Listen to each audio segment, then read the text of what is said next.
The president is walking over to the microphones, speaking with reporters before he boards Marine One. Let's listen in to the president. What they've done with this fake dossier, it was made up, and I understand they paid a tremendous amount of money, and Hillary Clinton always denied it. The Democrats always denied it. And now only because it's going to come out in a court case, they said, yes, they did it, they admitted it, and they're embarrassed by it. But I think it's a disgrace. It's just really it's a very sad commentary on politics in this country.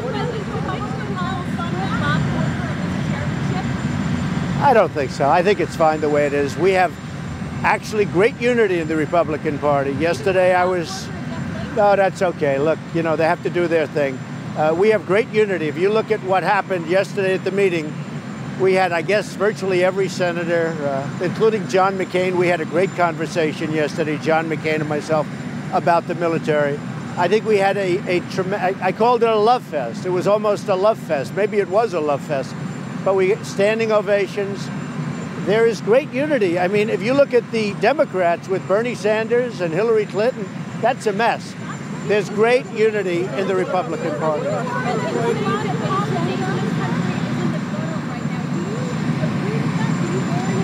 Well, I think it's sad, but I think to a large extent, in all due respect, I think the media causes a lot of it.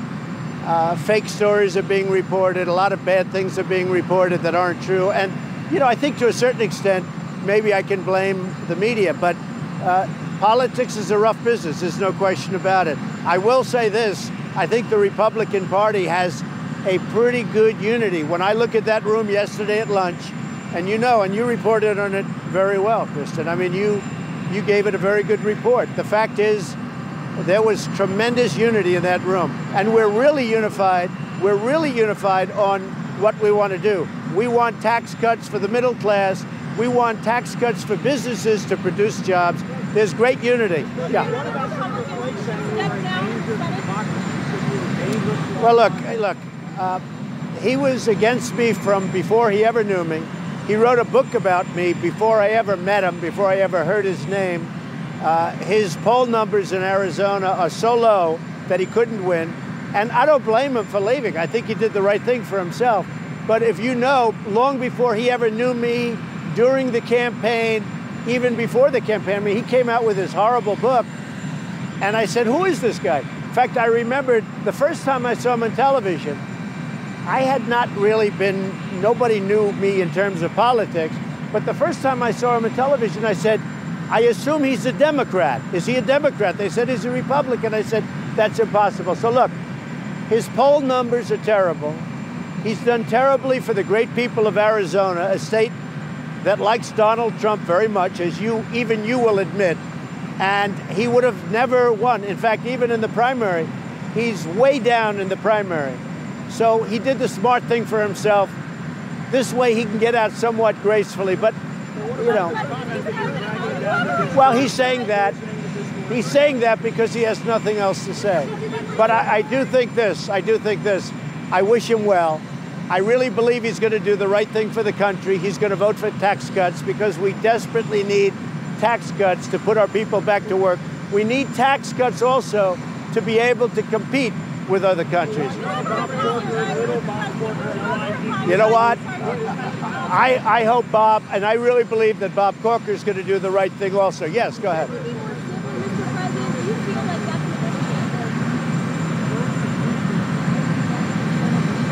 I can't hear you. I can't what? Say it again.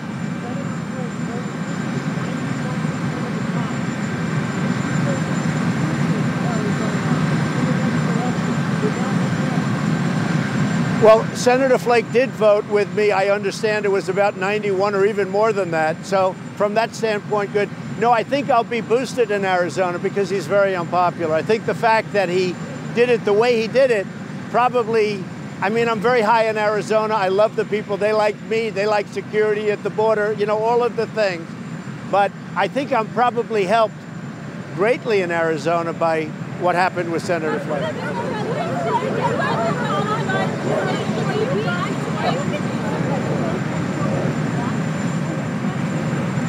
I don't think they do that. I really know that they want tax cuts. They know we need it. We need it for the country. We need it for the people. We need it for the middle class. We need it for jobs. I don't think they do that. I really don't. I know them well enough. I don't know Flake very well, but I know Bob Corker. I think they really would do it. I think they feel they have to do it for the country. Say it. I think we're going to get some Democrat votes, yeah. I do believe. I haven't started the process, but I believe that there are certain Democrats that if they don't vote for these massive tax cuts for business, for jobs, and for the middle class, they will lose their races in 18.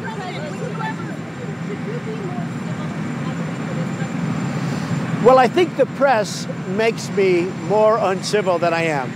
You know, people don't understand. I went to an Ivy League college. I was a nice student.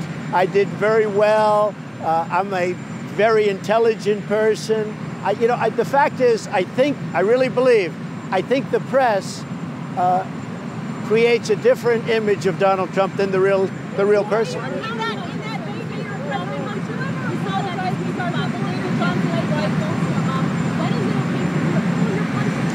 Well, I think it's always okay when somebody says something about you that's false. I think it's always okay to counterpunch or to fight back.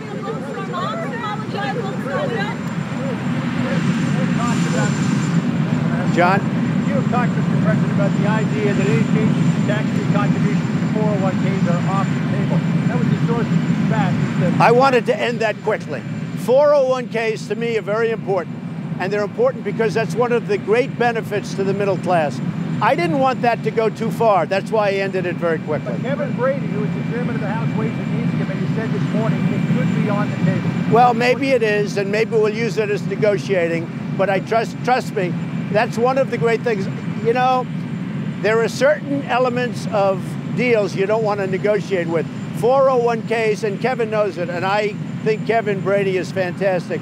But he knows how important 401ks are. You told me last week, last week you thought that the uranium sale to Russia was one of the big stories of the decade. 3 congressional committees are now looking at that. We haven't heard you comment on it since those investigations were launched. Well, I think the uranium sale to Russia and the way it was done, so underhanded, with tremendous amounts of money being passed, I actually think that's Watergate modern age.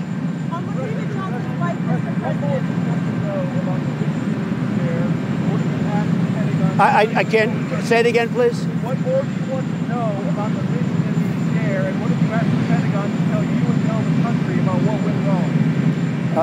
I can't. What more do you want to know about the vision in the air? Oh. What went wrong? What do you want the country to know? Well, we're going to look at it. Now, I have to say, we are decimating ISIS in the Middle East. What's happening is they'll go to parts of Africa, they'll go to other places. When they get there, we meet them. It's a dangerous business, I have to say. It's a dangerous business. So what? No, I did. Not specifically. But I have generals that are great generals. These are great fighters. These are warriors. And I gave them authority to do what's right so that we win. That's the authority they have. I want to win, and we're going to win. And we're beating ISIS very badly. You look at what's happened in the Middle East. We have done more in 8 months than the previous administration has done in many years. Now, what happens is you decimate them, and that's what we've done. We have decimated ISIS in the Middle East. They go to Africa, they go to places. When they get there, we meet them there. That's what goes on. It's a tough business, it's a tough war, but we are winning it, and you know what?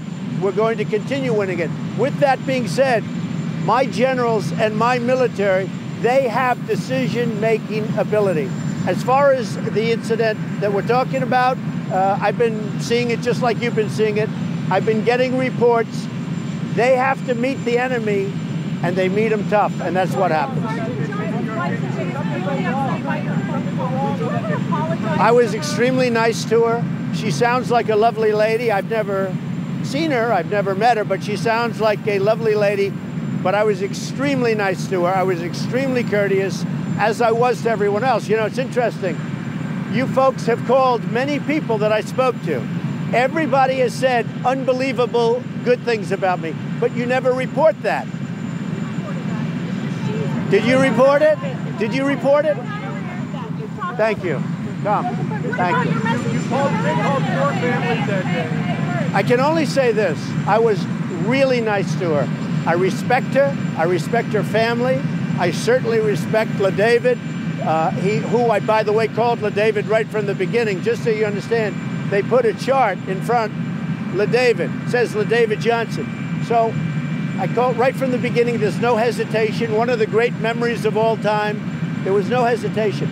I think she's a fantastic woman. I was extremely nice to her, extremely respectful. Mr. President, you made 4 phone calls to 4 different families that day. Did you say anything different to Maisha Johnson than you did to any of the other 3 families? I would say, basically, we talk condolence. I mean, it's all about condolence. It's about warmth.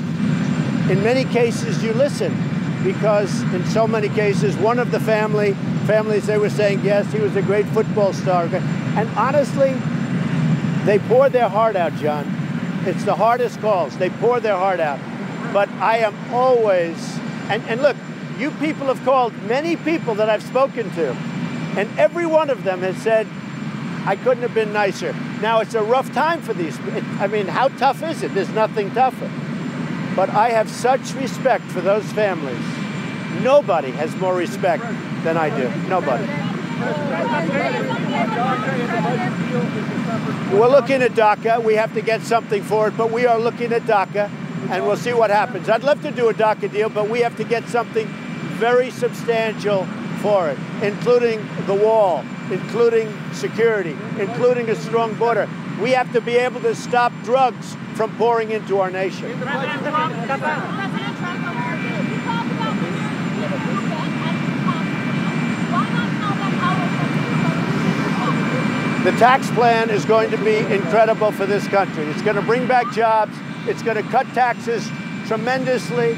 We're going to bring back $4 trillion, I think at least, from overseas. That money is going to be put back to work in our country instead of other countries.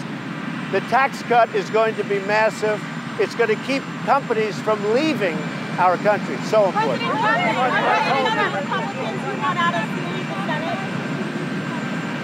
Say it. Not that I know of, no. And I have to say, the whole Russian thing is what it's turned out to be. This was the Democrats coming up with an excuse for losing an election.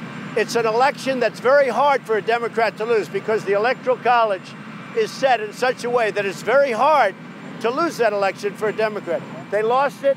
They lost it very badly and very easily. I mean, you look at the votes, it was 306 to what, 223 or something. They lost it by a lot. They didn't know what to say, so they made up the whole Russia hoax. Now it's turning out that the hoax is turned around, and you look at what's happened with Russia, and you look at the uranium deal, and you look at the fake dossier, so that's all turned around. Are there any other Republicans? No, not at all. No, we have a very good relationship. Honestly, when you take a look at what's happened with Hillary Clinton and Bernie Sanders, and the hatred, and the division, and the animosity, I'll tell you what, honestly, the Republicans are very, very well united. We're going to have a big meeting on opioids tomorrow.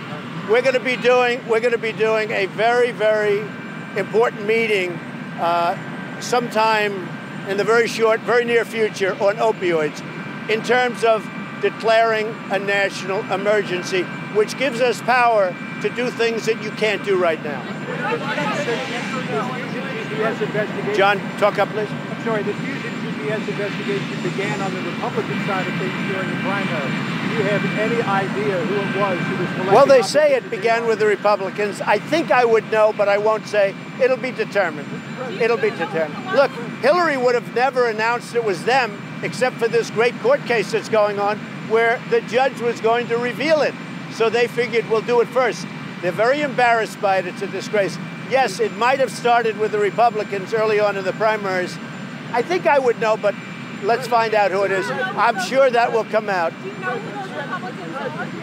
I think I would have, if I were to guess, I have one name in mind. What's the name? It'll probably be revealed. Say it, what? Yes or no? Are you told? Yes or no? Well, I'd rather not say, but you'll be surprised. You'll be surprised. President Trump, how concerned are you over Russia veto